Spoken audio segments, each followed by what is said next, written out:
Our next speaker, some men never take credit. Randy Powell. Randy Powell, some men never take credit.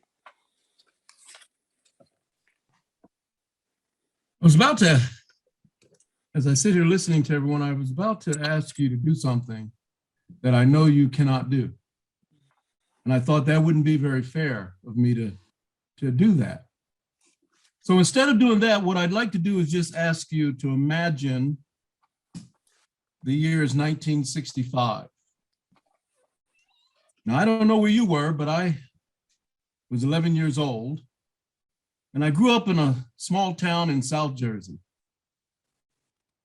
And the reason I asked you to imagine being 11 years old and growing up where you grew up is because when you're asked to reflect back, it's amazing how many things come to play and how you can connect the dots from back in time to where you are in your life now. In this little town I grew up in wasn't the best part of town. My mother had been divorced, and I had a younger brother who was in diapers and an older brother. His name was Kenny. My younger brother's name is George. In 1965, The Sound of Music premiered. In fact, it bumped Gone with the Wind out of its first place spot. And as a little boy, James Bond played in Thunderball. And I wanted to be a secret agent man. And Lyndon B. Johnson was our president. And Martin Luther King was doing his work to get Blacks registered to vote. And movie tickets were only $1. You could buy 3 gallons of gas with $1. I remember going down to the 5 and dime and taking our little lunch money. It only took 30 cents. And you seemed to have candy all day long in school unless you got caught. For $1, you could buy 20 first-class stamps, and you could even get 21-ounce Hershey bars. And you know, Hershey, Pennsylvania wasn't that far from little Mount Holly, New Jersey, which was 20 miles outside of Philadelphia, not far from the Jersey coast.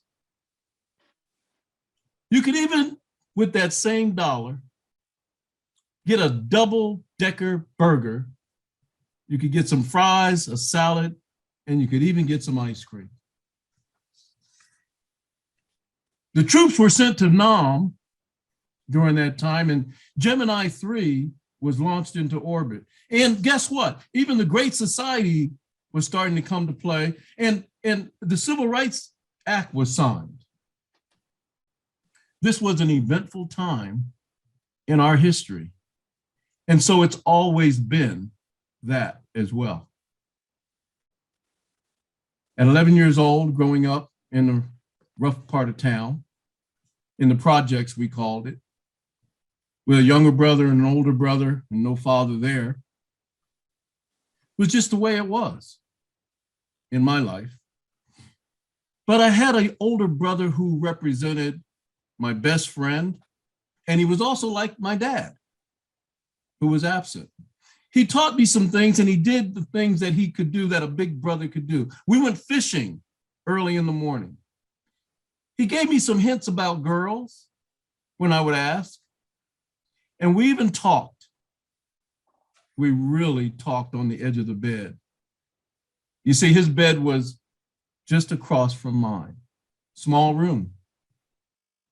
But we were happy and never fretted for anything. We had everything we ever needed. My mom worked 2 jobs. She never talked about my dad, that biological father. But one day, I was waiting for something from my brother. You see, my brother grew up and he went off to school, and then he became one of the early digital computer engineers. And he was in New York City. He came to my 8th grade graduation. I was 14 years old. And he promised me something. He had these really cool shoes, and he said he would send me a pair, and the pair never showed up. And my brother never, ever failed to do something that he promised. And so I wondered what was going on. And it just so happens that in the years between 11 and 14, I was 14 when I graduated 8th grade. In those years, my mother introduced us to this fine gentleman. He was smooth and debonair, and he was from Newark, New Jersey. Now, if you don't know anything about Newark, New Jersey, well, let me tell you something about Newark, New Jersey. At one point, and probably during that time, it was one of the roughest cities in the United States. Probably even rougher than Chicago. He was a cool cat. But here's the thing. I didn't understand how he could be such a cool cat. His name was James A. Towns. His nickname was Stack. So we always called him Stack. We weren't allowed to call him James, of course. And he was a flight engineer with C-141 aircraft. And he came into our household and he treated us like gold. And so he became that father figure. And at 14 years old, the reason those shoes never showed up, my brother passed away from a brain hemorrhage in New York City. And the day I came home, Stack dragged me out to the back and he sat me in his 1967 T-Bird and he said, "Hey, Randy, got something to tell you, son. We're gonna have a conversation. We're gonna sit in this car and we're not getting out of the car for a while." And I didn't understand what he was saying at first.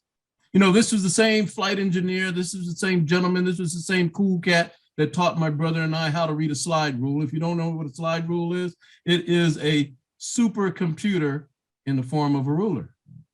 This was the same guy who used to take us to the Jersey Shore almost every weekend, taught us how to eat clams out of the shell and throw some Tabasco sauce on there.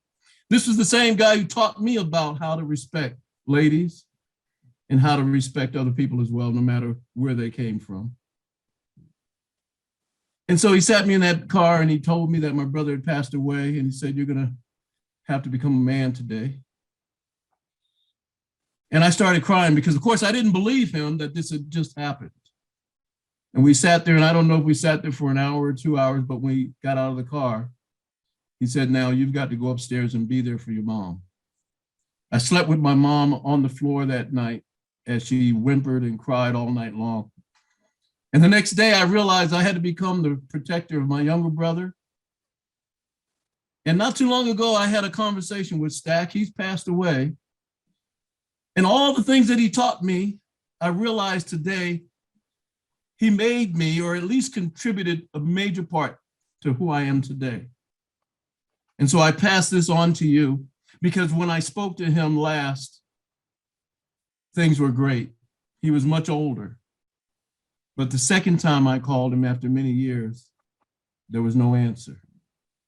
I never got to give him the verbal credit or say to him, "Thank you for everything you did." So when it comes to the pain, it's still there, but the gratefulness and the love for that gentle man carries on. And I've been able to share that and show my own sons how to be the person that they need to be for you, for others, just like you. Mr. Toastmaster.